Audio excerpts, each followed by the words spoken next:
Hello बच्चों, सपना institute for NEET के यूट्यूब चैनल में आप सबका स्वागत है।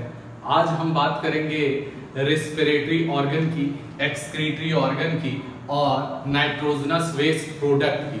तो बच्चों आप ये ध्यान रखिए कि ये तीनों पॉइंट इतने इंपॉर्टेंट हैं कि सीबीएसई या नीट के अंदर मैच द कॉलम के सवाल कई बार आते हैं और कई बार तीनों में से करेक्ट इनकरेक्ट छांटने को आता है। तो आपके एक पोर्शन को इसके सवाल कभी भी गलत ना हो, इसके लिए आप बहुत अच्छे से पूरे फाइलम वाइज मैं आपको रेस्पिरेटरी ऑर्गन, एक्सक्रीटरी ऑर्गन और नाइट्रोजनस वेस्ट प्रोडक्ट के बारे में चर्चा करने चल रहे हैं। तो आइए हम लोग बात करने जा रहे हैं। यहाँ पर सबसे पहला है हमारा रेस्पिरेशन। क्या है भैया? रेस्पिरेशन। ओके, तो रेस्पिरेशन का हमने कहा डायरेक्ट स्टार्ट करते हैं बेटा। तो रेस्पिरेशन जो है ये यहाँ पे कितने टाइप का होता है और किसमें कैसा होता है इसके बारे में जानेंगे। तो सबसे पहले अगर बात की जाए तो एक रेस्पिरेशन होता है direct respiration and second one is the indirect respiration. Direct respiration, indirect respiration. बोले डायरेक्ट रेस्पिरेशन क्या है? इसका मतलब ये है कि यहाँ पर जो गैसियस एक्सचेंज होगा वो बाय डिफ्यूजन होगा। यहाँ पर बाय डिफ्यूजन होगा और यहाँ पर कोई भी किसी भी तरीके का रेस्पिरेटरी ऑर्गन नहीं पाया जाएगा। तो यहाँ पर रेस्पिरेटरी ऑर्गन अब्सेंट होगा और यहाँ पर ब्लड प्ले नो रोल। यहाँ पर blood play no role, blood का यहाँ पर कोई भी रोल नहीं होगा। तो अगर डिफ्यूजन से गैसियस एक्सचेंज होता है और रेस्पिरेटरी ऑर्गन अब्सेंट होता है और blood play no role, blood का कोई रोल नहीं होता है, तो इस तरीके के रेस्पिरेशन को बच्चों डायरेक्ट रेस्पिरेशन कहा जाता है। लेकिन अगर यहां पर मैं बोलूं कि रेस्पिरेटरी ऑर्गन प्रेजेंट हो, क्या हो? रेस्पिरेटरी ऑर्गन प्रेजेंट हो यहां पर, तो क्या बोलेंगे? Indirect.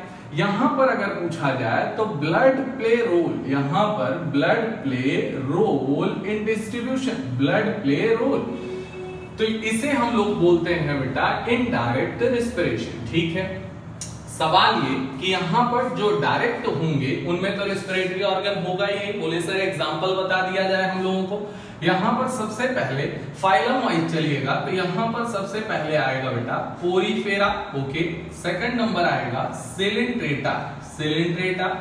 Third one is the ctenophora. Ctenophora के बाद हम लोग बात करने वाले हैं प्लेटीहेल्मिन्थीज, प्लेटीहेल्मिन्थीज। इसके अंदर भी कोई भी किसी तरीके का रेस्पिरेटरी ऑर्गन नहीं है, बहुत गौर से सुनिएगा।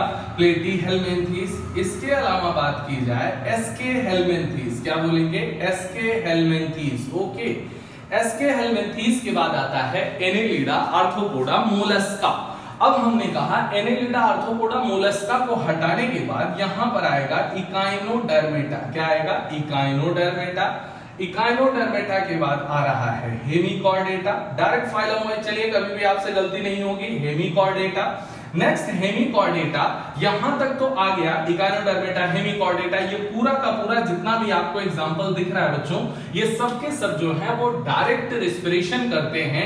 मतलब ये है कि डिफ्यूजन से करेंगे, कोई रेस्पिरेटरी ऑर्गन नहीं होगा स्पेसिफिक और ब्लड का कोई रोल इनके ऑक्सीजन के डिस्ट्रीब्यूशन या रेस्पिरेशन में कभी भी नहीं होता है। तो हमने कहा अब हम बात करते हैं कि यहां पर आया इनडायरेक्ट रेस्पिरेशन और इनडायरेक्ट में आता है रेस्पिरेटरी ऑर्गन।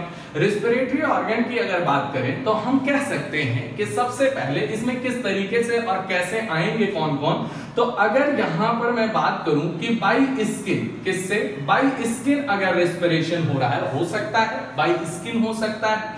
सेकंड नंबर पे अगर पूछा जाए तो यहां पर बाय गिल्स हो सकता है। कैसे? बाय गिल्स भी हो सकता है, स्किन से हो सकता है, गिल्स से हो सकता है। नेक्स्ट वन इज द, यहां पर अगर बात की जाए बहुत इंपॉर्टेंट है, लंग्स सब जानते हैं, यहां पर स्किन से हो सकता है, गिल्स से हो सकता है और लंग्स से भी हो सकता है।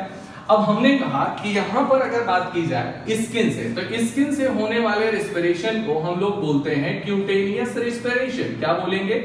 Cutaneous respiration. Okay, next one is the by gills, gills से होने वाले रेस्पिरेशन को बोलते हैं ब्रैंकियल रेस्पिरेशन। क्या बोलेंगे? ब्रैंकियल, कई बार ब्रैंकियल रेस्पिरेशन।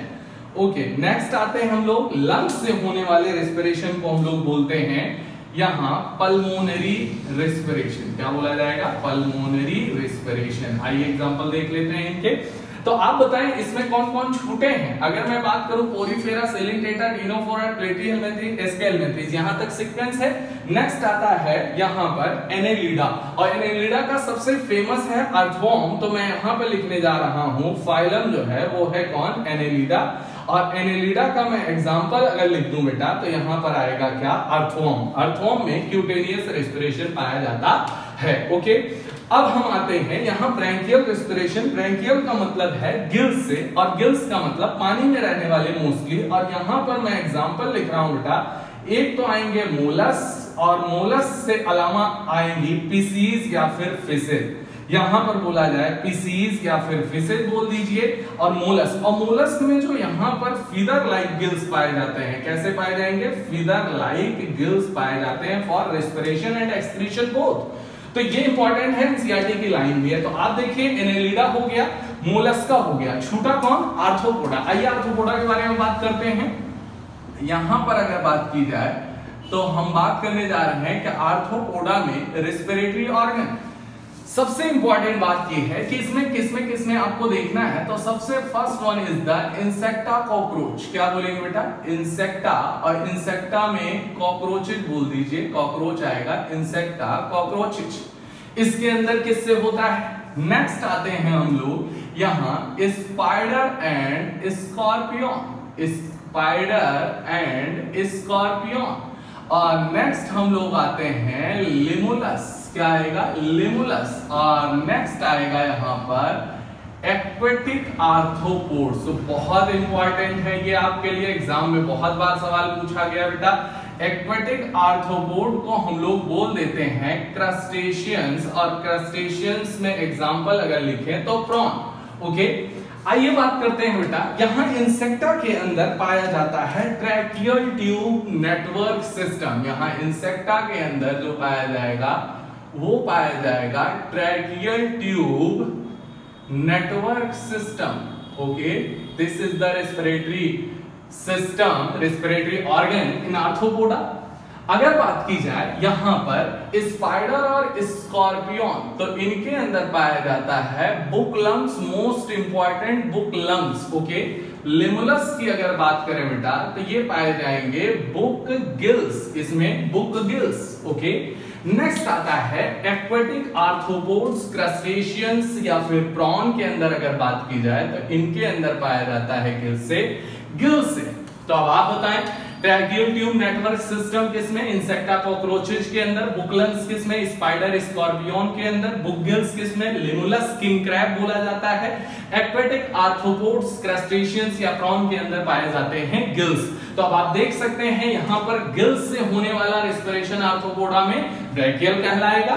ओके, तो यहां मोलस्का होगा, फिशेज होंगी, और एक्वेटिक आर्थ्रोपोड्स भी गिल्स से रेस्पिरेशन करते हुए नजर आते हैं। नेक्स्ट हम लोग स्टार्ट कर रहे हैं बेटा कि यहां पे अब आप देखिए पोरीफेरा, सेलिंट्रेटा, टिनोफोरा, प्लेटीहेलमिंथेस, एस्केहेलमिंथेस, यहां तक तो कैसे होगा? Direct respiration without any respiratory organ. लेकिन जैसे एस्केहेलमिंथेस के बाद एनेलिडा आएंगे, अर्थवॉर्म इनडायरेक्ट हो जाएगा, क्यूटेनियस बाय स्किन हो जाएगा। नेक्स्ट अगर बात करें एनेलिडा के बाद आर्थ्रोपोडा, तो आर्थ्रोपोडा में बिल्कुल अलग अलग ग्रुप में अलग अलग सिस्टम पाया जाता है, जिसमें सबसे पहले अगर बात की जाए तो आर्थ्रोपोडा में इंसेक्टा के बारे में, spider, scorpion, Limulus, aquatic arthropod, crustacea या प्रॉन। ओके, अब हम बात करने जा रहे हैं कि आर्थ्रोपोडा के बाद आता है मोलस्का। मोलस्का हम पहले ही पढ़ चुके हैं। Then Echinodermata, Hemichordata. तो अब आप देख सकते हैं सीक्वेंस, यहां पोरीफेरा हो गया, coelenterata, ctenophora, platyhelminthes, aschelminthes, then annelida and then arthropoda and then mollusca. और मोलस्का के बाद इकाइनोडर्मेटा, इकाइनोडर्मेटा के बाद हेमिकॉर्डेटा, और हेमिकॉर्डेटा के बाद कॉर्डेटा, और कॉर्डेटा में सबसे पहले आ रहा है कौन? पीसीज या फिशेज, जो करती है किससे? गिल से। खत्म हो गई बात। लेकिन इसके बाद बात आती है एम्फीबिया की। किसकी बात करेंगे? एम्फीबिया। और जैसे ही हम बात करते हैं बेटा यहां पर एम्फीबिया के बारे में, तो एम्फीबिया को भी अलग से हम आपको पढ़ा देते हैं। यहां पर अगला हम बात करने जा रहे हैं एम्फीबिया। अब एम्फीबिया जो है यहां पर अगर बात की जाए तो दो तरीके से है। यहां एक तो सबसे by skin, by skin, amphibia किससे करेगा? बाई स्किन, क्योंकि स्किन क्या होती है? मॉइस्ट, तो यहां पर बोल सकते हैं बाई मॉइस्ट स्किन। यहां पर भी स्किन से करेगा तो बाई क्या बोलेंगे? Moist skin. ओके, तो हमने कहा एम्फीबिया एक तो स्किन से करता है, बोले ठीक है। नेक्स्ट अगर बात की जाए तो ये बाई लंग्स भी करता है। ये कैसे करता है? लंग्स से भी करता है। और साथ में अगर बात की जाए बेटा तो इसके अलावा ये बाई बक्कल कैविटी भी करता है। यहां पर बक्कल कैविटी द्वारा भी किया जाता है। तो हम कहेंगे अगर स्किन से किया जा रहा है तो कैसा रेस्पिरेशन है? क्यूटेनियस है, बिल्कुल बोलेंगे क्यूटेनियस पाया जाता है। अगर बाई बक्कल कैविटी पाया जा रहा है तो यहां पर बक्कोफेरेंजियल बोला जाता है, याद रखिएगा बक्कोफेरेंजियल बोलेंगे। और यहां लंग्स की अगर बात की जाए तो यहां पर इसे पल्मोनरी बोला जाएगा। अब आप कहेंगे सर एक एग्जांपल एम्फीबिया का ले लीजिए, तो बेटा सबसे इंपॉर्टेंट जो फ्रॉग आप जानते हैं यहां पर आएगा एम्फीबिया में, ठीक है। लेकिन बोले सर यहां पे तो एम्फीबिया जो है वो एक्वेटिक तो है ही है, टेरेस्ट्रियल भी है, तो बोले हाँ। हमने कहा यहाँ एम्फीबिया में एक तो टैडपोल लार्वा भी है फ्रॉग का, बिल्कुल। तो यहाँ पर वो गिल्स से करता है, इसीलिए यहाँ पर लिखा जाता है टैडपोल लार्वा। क्या लिखेंगे बेटा? Tadpole larva. तो टैडपोल लार्वा में भी कैसा होगा? ब्रैंकियल होगा, गिल से होगा। अब हम यहाँ पर जो बात करने जा रहे हैं वो किसकी करने जा रहे हैं? एडल्ट फ्रॉग की। तो एडल्ट फ्रॉग में कैसे? स्किन से भी होगा, लंग से भी होगा और बकोफेरेंजियल या फिर बक्कल कैविटी से भी होगा। तो लंग से वो सबसे ज्यादा करता है। अगर मैं बात करूं तो लगभग 56% वो लंग से करता है। और यहाँ पर ये लमसम 36% जो है वो करता है किससे? स्किन से। और बचा हुआ जो रेस्ट पार्ट है वो किससे? बक्कल कैविटी से। तो हम कहेंगे सर ये लंग्स से और स्किन पे डिपेंड है। अगर मैं बात करूं तो स्किन से वो हमेशा करता है। तो यहां पे बात कर सकते हैं कि adult frog always respire through skin. यहां पर ऑलवेज रिस्पायर थ्रू स्किन, ये हमेशा स्किन के थ्रू रिस्पिरेशन करेगा। बोले ठीक है, स्किन के थ्रू रिस्पिरेशन अगर करेगा तो आप ये कह सकते हैं स्किन के थ्रू यदि रिस्पिरेशन करता है तो बोले सर ऑलवेज का मतलब यहाँ पे डिफाइन होना जरूरी है। बोले बिल्कुल जरूरी है। ऑलवेज का मतलब है यहाँ पे इन वाटर में हो, इन लैंड ऑन लैंड पर हो, या फिर हाइबरनेशन में हो, या फिर एस्टिवेशन में हो। मतलब विंटर स्लीप या समर स्लीप। किसे? ऑलवेज का मतलब aestivation, hibernation, on land, in water, हमेशा वो स्किन से रिस्पायर करता है। तो आप बताओ एम्फीबिया कंप्लीट हुआ। और एम्फीबिया के बाद नेक्स्ट एग्जांपल हम लोग देखने जा रहे हैं रेप्टाइल्स का। अब आप बताओ, यहाँ लंग्स की बात है और ये है पल्मोनरी रिस्पिरेशन। तो इसके बारे में आप क्या बताएंगे कि यहाँ पर एग्जांपल जो है वो कौन आएगा बेटा? एक तो आएंगे रेप्टाइल्स, और रेप्टाइल्स के बाद कौन आएगा? एप्स, और एप्स के बाद कौन आएगा? मैमल्स। रेप्टाइल्स, एप्स और मैमल्स। तो मैं एक बार आपको कंक्लूड कर दूं कि रिस्पिरेशन जो है वो बेसिकली दो प्रकार का है, एक डायरेक्ट, इनडायरेक्ट। डायरेक्ट मतलब बाय डिफ्यूजन, इनडायरेक्ट मतलब वहां पर कोई भी रिस्पिरेटरी ऑर्गन जरूर होगा, वो स्पेशली इसी काम के लिए होगा, गैसियस एक्सचेंज के लिए होगा। यहाँ रिस्पिरेटरी ऑर्गन नहीं होगा, यहाँ ब्लड का कोई रोल नहीं होगा, यहाँ ब्लड रोल प्ले करेगा। अब फाइलम वाइज स्टार्ट करते हैं ताकि हमें कभी कंफ्यूजन ना हो। अब पोरीफेरा में स्पंजेज पूछा जा सकता है, यहाँ हाइड्रा पूछा जा सकता है, यहाँ पे टीनोप्लाना और प्लेरोब्रैकिया पूछा जा सकता है, फ्लैटवर्म्स पूछा जा सकता है, प्लेनेरिया पूछा जा सकता है, यहाँ पे राउंडवर्म्स पूछा, एस्केरिस पूछा जा सकता है, यहाँ स्टारफिश पूछा जा सकता है, यहाँ पर बेलेनोग्लोसस और सैकोग्लोसस पूछा जा सकता है। तो ये एग्जांपल के थ्रू भी पूछे जाए या फिर हर एक फाइलम के नाम से पूछा जाए तो आपको बिल्कुल क्लियर होना चाहिए। आइए, पोरीफेरा, सिलिंटेटा, टीनोफोरा, प्लेटिहेल्मिन्थेस, एस्केहेल्मिन्थेस, किसी को कोई दिक्कत नहीं। एस्केहेल्मिन्थेस के बाद Annelida, by skin cutaneous respiration, example earthworm, खत्म। इसके अलावा मॉइस्ट स्किन के थ्रू क्यूटेनियस होगा, ठीक है, एनेलिडा में भी होगा। इसके अलावा एडल्ट एम्फीबिया अगर फ्रॉग है तो वो भी क्यूटेनियस करेगा, बिल्कुल करेगा, 100% करेगा। नेक्स्ट आते हैं आर्थ्रोपोडा। आर्थ्रोपोडा के लिए अलग से बताया है, इंसेक्टा या कॉकरोचेज में tracheal tube network system, spider, scorpion book lungs, Limulus book gills, aquatic arthropods gills, crustacean या प्रॉन के बारे में बात कर रहे हैं। ओके, अब बात करते हैं बेटा आर्थ्रोपोडा के बाद मोलस्का। मोलस्का में फीदर लाइक गिल्स पाए जाते हैं जो कि रिस्पिरेशन में हेल्प करते हैं, brachial respiration. Okay, Mollusca, Echinodermata और हेमिकॉर्डेटा यहां आ गया। अब आते हैं कॉर्डेटा। कॉर्डेटा में फिशीज या फिशेज बाय गिल्स खत्म हो गया। एम्फीबिया, एम्फीबिया में एक तो एडल्ट एम्फीबिया, एडल्ट फ्रॉग, और दूसरा फ्रॉग का जो लार्वा है वो टैडपोल लार्वा है। तो टैडपोल लार्वा जो है वो एक्वेटिक होने के नाते गिल्स से करता है, ब्रैंकियल, जबकि एडल्ट फ्रॉग जो है वो क्यूटेनियस भी करता है, पल्मोनरी भी करता है और बक्कल कैविटी से बक्कोफेरेंजियल भी करता है। हाँ, ये बात सही है कि 56% वो लंग से करता है जो कि पल्मोनरी, और 36% वो क्यूटेनियस जो कि इससे तो कम है, लेकिन ये भी एक मेजर पोर्शन है, लेकिन थोड़ा मोड़ा करता है किसे, बक्कल कैविटी से। अब आप ये देख सकते हैं बखूबी, यहाँ एक लाइन मैंने लिखी है इंपॉर्टेंट बात, एडल्ट फ्रॉग जो है वो ऑलवेज रिस्पायर थ्रू स्किन। ये वर्ड में ऑलवेज इज मोस्ट इंपॉर्टेंट, चाहे वो वाटर में हो, पानी में हो, लैंड पे हो, हाइबरनेशन में हो, विंटर स्लीप पे हो या एस्टिवेशन समर स्लीप पे हो, हमेशा स्किन से तो वो हमेशा रेस्पिरेशन क्यूटेनियस करता रहता है। और स्किन से रेस्पिरेशन करने के लिए मॉइस्ट स्किन का होना जरूरी है। हम लोग क्यों नहीं रेस्पिरेट, मैमल्स क्यों नहीं रेस्पायर कर सकते स्किन से?